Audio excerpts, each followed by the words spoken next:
A very warm welcome in the class of Mathematics 3. Today our topic is expectation, variance and standard deviation.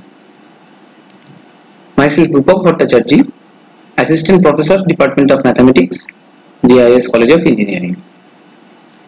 For today's class, we have some specific prerequisites and they are the discussion on random variables, what we have made in the very first class, and obviously the associated topics and types of the random variables like discrete random variable and continuous random variable, these things. And we also have the idea of probability mass function, probability density function and their corresponding distribution functions and the associated problems. So along with these ideas, we are now going into the discussion of today's topic. So let us start. If we take in the context of discrete random variable, what is the meaning of the expected value? So in that random experiment, there are a variety of possible outcomes, we already know that, and obviously there are also some constraints. Some outcomes may be more likely than others, you know it, because when we are talking about the outcomes of some particular random experiment is that it is not the case that the chance of getting these numbers as the outcome will be always same. Now how to do these measurements, how to do this comparative study of these particular outcomes, and finally the question is actually raised that what is the expected value of that random variable. Now what is the meaning of this expected value or expectation in the context of random variable? It is having a specific meaning in mathematics. So we are now firstly try to dig out that what is the meaning of this one and what is the application of this. So what we get that if we take mean of discrete random variable, it is denoted as mu or expectation of x, and the definition is summation on x into fx, or you can say that summation on x into p of x will take the value of x. That means the random variable capital X is taking the value small x, and the probability of this one will be multiplied with x, and this result, this summation result is the expected value or mean or expectation of that discrete random variable. So example, if we are trying to discuss, and then it will be more clear to us, that is if we consider the random variable x associated with the probability mass function, because we are talking about discrete random variable.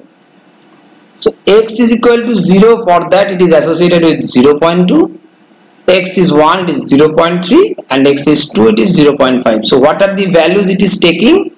0, 1 and 2, and the corresponding values what you are getting? 0.2, 0.3, 0.5. Sum them up, you will get 1.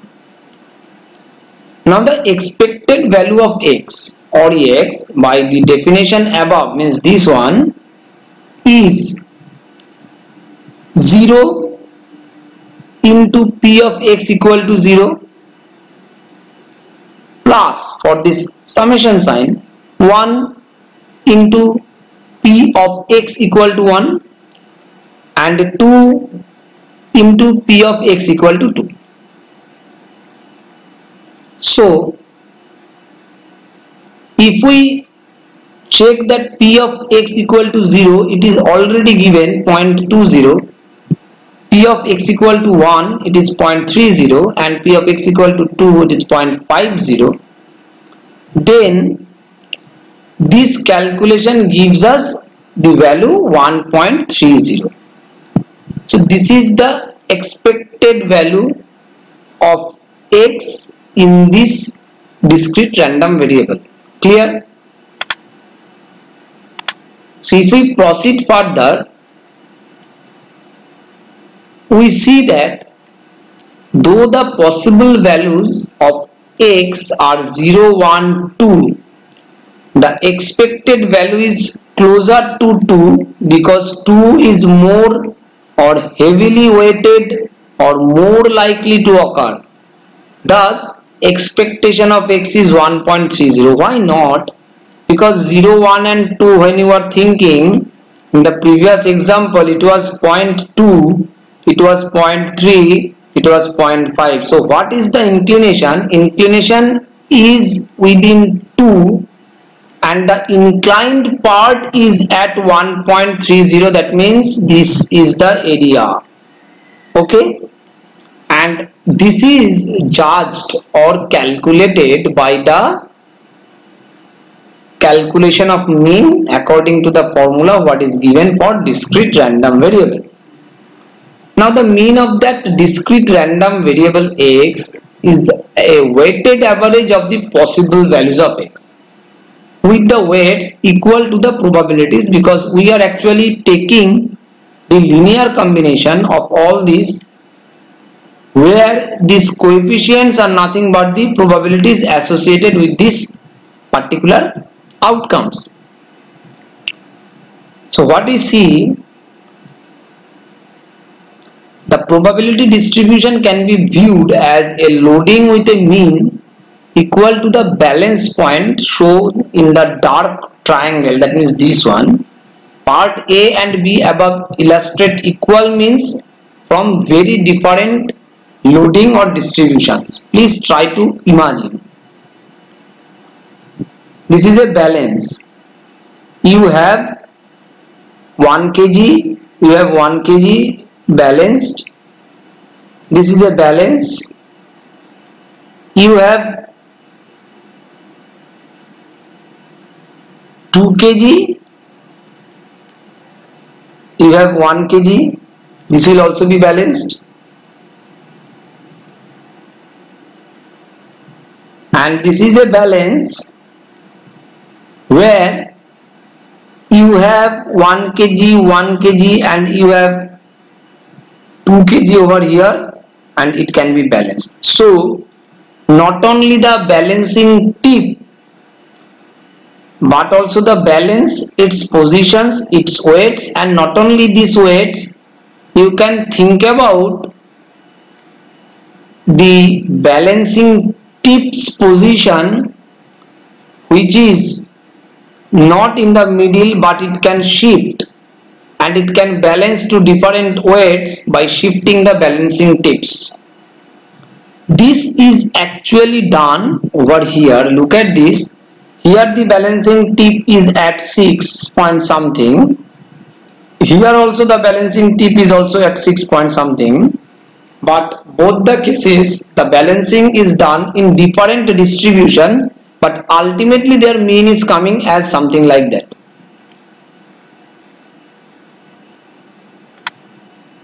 In statistics, basically the mean or expected value of a random variable is the measure of center for the distribution. As in the graphic below, that means this one, the distribution would balance at the black arrow at the value of mu here, because if you just associate them with their probabilities, this means this with these probabilities and these two with their probabilities, you will get it is balanced. So the center is denoted as mu, and which is nothing but the mean of this discrete distribution. Now if x is a discrete random variable with probability mass function fx, then expectation of hx will be nothing but the product of hx fx and the summation on x. Now we can use this formula to find the expected value of any function of a discrete random variable x. This is nothing but a little extension of the previous definition. So expected value of a function of discrete random variable with the example of something like that, if we consider this real life problem, that cylinders in the engine of a car, let x be the number of cylinders in the engine of the next car to be tuned up at a certain facility. Now based on the past data, the probability mass function of x is the following, this one. The cost h of this tune up is a function of x. So specifically we let the cost to be represented as the function of hx. So please try to understand the problem. The cars with more cylinders cost more tune up, it is obvious, because the values are linked with this function. Now our job is to find out the expected value of the cost of the next tune up, or our job is to find out E of hfx, which can be calculated by summation of hx, px or fx, here it is given as fx on x, and it will be the simply this summation calculation will give you the result of this problem. So most importantly, the calculation is not the thing what is tough. The thing is that the realization of the problem and the conversion of the problem into this mathematical formulation. Okay. So now if we proceed further, what we get, that if our job is to find out this one, so according to the formula we will just do this, multiply it with corresponding values, putting this x over here, and we will do the calculation of the answer. So I prescribe you to solve this or complete this job. Now proceeding further, we are entering into the idea of variance of the discrete random variable. So in statistics, a very special function capital X for which we take the expected value is this x minus mu whole square, where mu was defined earlier as expectation. So mean is already in our hand. After that we are thinking about the variance. And why? Because already in the previous example you have shown that there may be two same points of the value of mean, but the distribution may be different. So if we are only considering on mean, are we able to judge the distribution properly, or are we able to characterize the distribution properly? That is why we need some more parameters to judge. So we use expectation of x minus mu whole square to quantify the spread in the distribution, and this value is called the variance of the distribution. Already mu is calculated. We will check the distance of x from mu. We will take those distances, make it square, and we will take the expectation of that particular quantity to calculate the variance. So as mentioned earlier, the mean is the measure of center for the distribution. Then we have to think for spread. How we can quantify this spread? Here we are checking that it is the spread, and sometimes we are checking that this is the spread. So we need this variance is to measure the spread or dispersion or the variability in the distribution of the random variable. So the problems will be something like that. Already this graph is presented to you, and we see that the two probability mass functions shown above, this one A and this one B, the loading on a beam have the same mean, 6 point something, but not the same spread. Clear? So there are variety of ways to quantify spread of dispersion. We are considering the simple one, that means what is the range? It is also a measure, that x max, x min, this point to this point, or this point to this point. Clear? But this is the minimally informative, as it is only related to the max and min. Why? Please, every line you please make it clear. It is max, it is min, and something is distributed like this. It is max, it is min, and something is distributed like this. So in the context of range, in both the cases the answers are same. Mean is also same, range is also same, but are they same? No.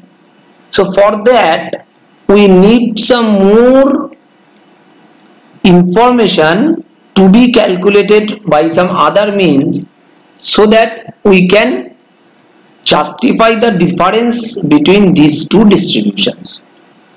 Proceeding further, what we get that more informative measures of spread, we could include how far all the values in a distribution are from the center of the distribution. We might try to quantify on average how far from the center are the observations, how far. This is the important question. So expected absolute distance from the mean and expected value is x minus mu, and we are taking the absolute value of this one.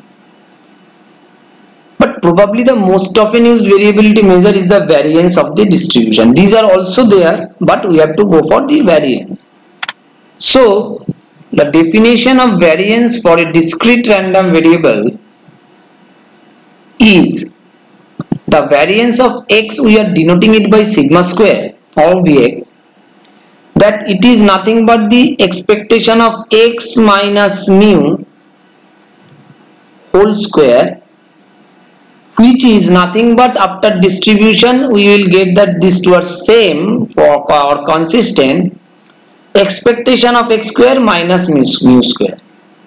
Here, so x is known. We know how to find out expectation of x. Our job is to find out expectation of x square, and then mu square means actually it is nothing but expectation of x whole square. So proceeding further, we get it as, if x is the discrete random variable, then in case of ex we will use summation. So we have used summation for this one, and expectation of x minus mu whole square will be according to the formula of expectation is x minus mu whole square into fx, and their summation. And if you just distribute that, you can use also this one. Now we are moving for the standard deviation of the discrete random variable. Already expectation is discussed, variance is discussed. Now we are talking about standard deviation, and standard deviation for this discrete random variable is, simply we will denote it by sigma, and it is nothing but the square root of sigma square means square root of the variance. So if this is known, this is automatically known to us because it is nothing but the square root of the variance of x. But we have to note something, that though the average absolute distance from center is in the original units and may be more easily interpreted, it turns out that the square distance function is easier to deal with mathematically than the absolute value function, and that is why we are considering the definition in this form. And we have to remember that variance and standard deviation is a measure of spread, or you can call it as dispersion of the distribution. So coming into the next part, when we are thinking about the variance of the discrete random variable, look at this. X is given, fx is corresponding, fx is given. Our job is to find out the variance and standard deviation. How to do it? You will do it by this process, and then take, and you will get the answer. So complete this one, and we are going to discuss all these three things for continuous random variables also. So we are entering into the second part of our discussion, that is the mean and the variance of continuous random variables can be computed similarly as the discrete random variable. Just the process will be different, the concept is same, the process will be different because of their type. The first one is discrete type, now we are talking about the continuous type. So the definition is changed, rather I should say the tool is changed to integration from summation.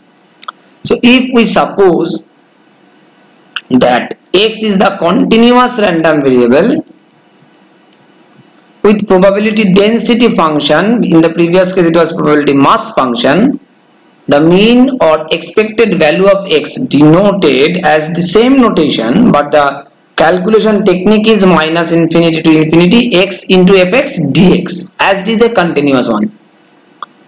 So if we think about the variance of x, where x is continuous random variable, we will denote it as by same, but the definition is also same.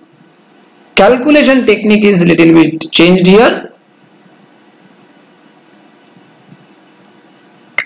X minus mu whole square fx dx, and it is minus infinity to infinity, and then x square fx dx minus mu square. Okay, and the standard deviation will also be the same thing, that is nothing but the square root of the variance. So now we will go for some examples, extended examples I should say, because already some examples are already discussed. Suppose we have a 6-sided die marked with 5 and 1 6. This was the red one from our non-transitive dies basically. So what would we expect the average of 6,000 rolls to be?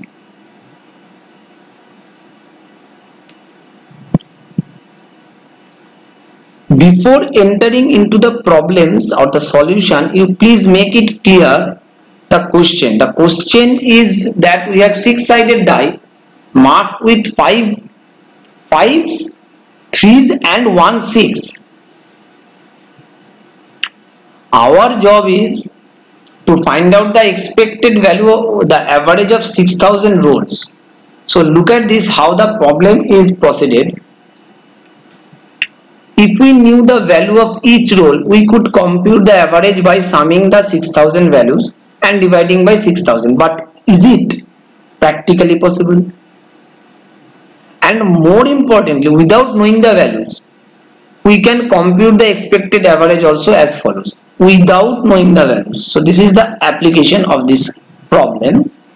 Since there are 5 3s and 1 6, we expect roughly 5 by 6 of the rolls will be giving 3 and 1 by 6 will be given by 6, because when you are thinking about this dice, when this dice is rolled and coming with some outcome, it is 3, it is 3, it is 3, it is 3, and one side is only having 6. So in all possible outcomes it is 6, we can get 5 3s, that is why it is roughly 5 by 6 and it is 1 by 6. So assuming this is to be exactly true, we have the following table of values and counts. Look at this. For 6,000 cases, 3 will come 5,000 times and 6 will come 1,000 times. Just proportionate outcome of this discussion. Then the average of those 6,000 values will be 3 into 5,000 plus 6 into 1,000 by 5,000 plus 1,000, that is 6,000, and we will get it is 3.5. So look at this, without having any trial, just with our basic logic, we can reach to this conclusion that it is the outcome of 3.5. So we'll consider this the expected average, in the sense that we expect each of the possible values to occur with the given frequencies. Now the next example tells us that we roll 2 standard 6-sided dice and we will win $1,000 if the sum is 2 and lose $100 otherwise. How much do you expect to win on average per trial? So if the sum is coming is 2, so 1 will give you 2, and in all other cases you will not get 2. So if you get 1 you will win $1,000, and if you get not 1 you have to pay $100. Question is that how much we expect to win on average per trial. So check. The probability of getting 2 in this experiment is 1 by 36, because in all possible 36 outcomes we will get only one time 2 and others are not 2. So it will be 1 by 36. Now if we play n times, we can expect 1 by 36 into n of the trials to give a 2, and remaining part, that means 35 by 36.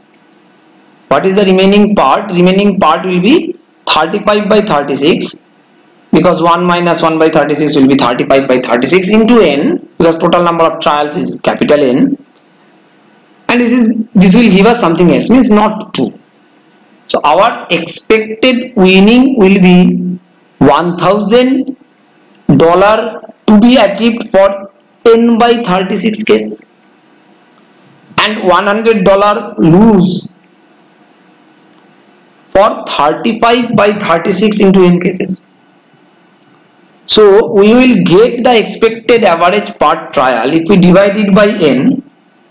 So this one, when will be totally divided by n, the n terms will be cancelled out, and it will remain 1000 by 36 minus 100 into 35 by 36, and the expected average is minus 69.44. Now it is a value. You have to interpret it in also, so that you can think that if this types of proposal is coming, whether you will be willing to play or not, and for which case, if you are having the opportunity to modify the conditions of this game, how you will modify, what modification you will do, for that both the players will be ready to play the game. Okay, so this is the important part for this particular example. Now we are just discussing some algebraic properties of expectation. It is very similar that if we add two random variables, it is a random variable. So if we add the expectation of them, then also it can be done by this expectation of x plus y is equal to expectation of x plus expectation of y. And if a and b are constants, then also we can make this, because expectation is nothing but for discrete distribution it is summation, and for continuous distribution it is integration. So the properties which is followed for summation and integration, all those properties will be followed by this expectation, almost all those properties, and from them actually these types of conclusions are coming into play. Now we are entering into another example, and for infinite random variables the mean does not always exist. Suppose x has infinite number of values according to the following table. So let us check this statement from this example. Then according to this, if we want to find out the mean, the formula will give us this, but this formula turns into be infinity, which is not giving any conclusion. So this random variable or random experiment is not having any mean. Proceeding further, we are getting another example where x, y, z and w are there, and mass function will be computed, and the mean and variance. Please observe this problem very carefully.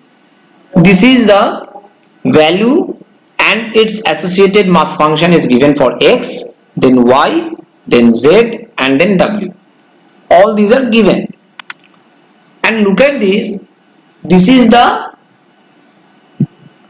graphical representation of z.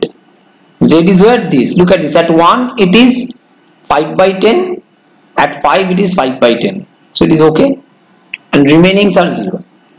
Similarly for x, first one, all of them are same. For y, look at this. It is growing up and then coming down, and for W it is all having a fixed probability 1. The whole thing is associated with this one, it is 1, and others are 0. Basically it is a deterministic situation. Now why I am discussing this, please find out this particular problem with the graph also, that each random variable has the same mean 3, because if you calculate the mean here, here, here or here, you will get 3, but all of them are different distributions. So spread out of these are different, and we have plotted these in the largest to smallest variance, and we will check it that when we are calculating this variance of x for this first one, you will get is 2, variance of y you will get it 1.2, variance of z it is 4, and variance of w you have to calculate.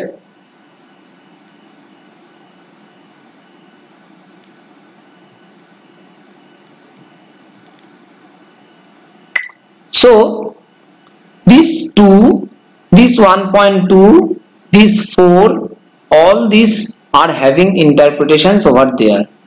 Clear?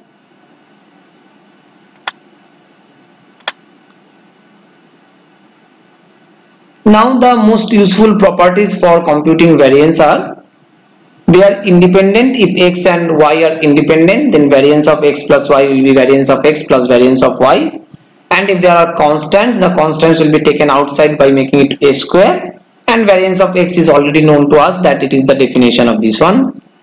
So in the case of discrete random variables, if x and y are independent, then p of x equal to a and y equal to b is nothing but p of x equal to a into p of x equal to b. That means multiplication rule is applicable. Just emphasize on this term that it has to be independent.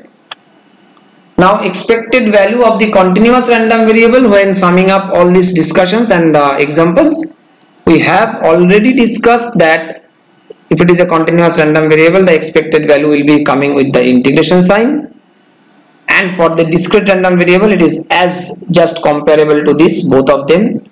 So the discrete formula says to take weighted sum, where the weights are probabilities pxi, and it is the density for the continuous one. So again I am giving some example where the x is having the range 0 to 2, density is given like this. So if we want to calculate, it is simply the problem of an integration, you can calculate it and you will get 3 by 2. Now the question is it making sense this x has mean in the right half of its range? So if you just follow this, you can get the probability density increases as x increases over the range. The average value of x should be in the right half of the range. Okay. Now mu is pulled to the right end of the midpoint 1 because there is more mass to the right. Because you can say that it is more mass. There are masses which is more than this part. Similarly, if we take this one as exponential function, exponential lambda, and it is the density one, then we can calculate the expectation and we will get 1 by lambda as the answer, and this is the graphical representation of this one. Similarly for variances, and it is already discussed that the variances of this particular thing will be like this, and also the properties are also discussed. So finally we will conclude the class with the example that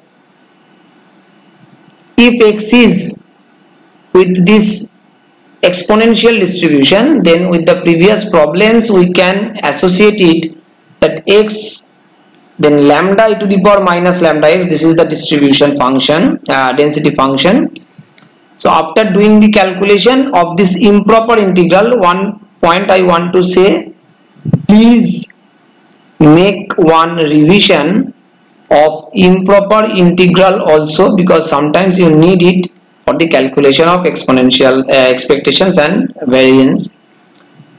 And after finding out the expectation of x and expectation of x square by calculating with the help of improper integral, we will just calculate the variance by the formula of this one, and putting this I will get this one, and from this we can also calculate the standard deviation, which is nothing but the root over of variance.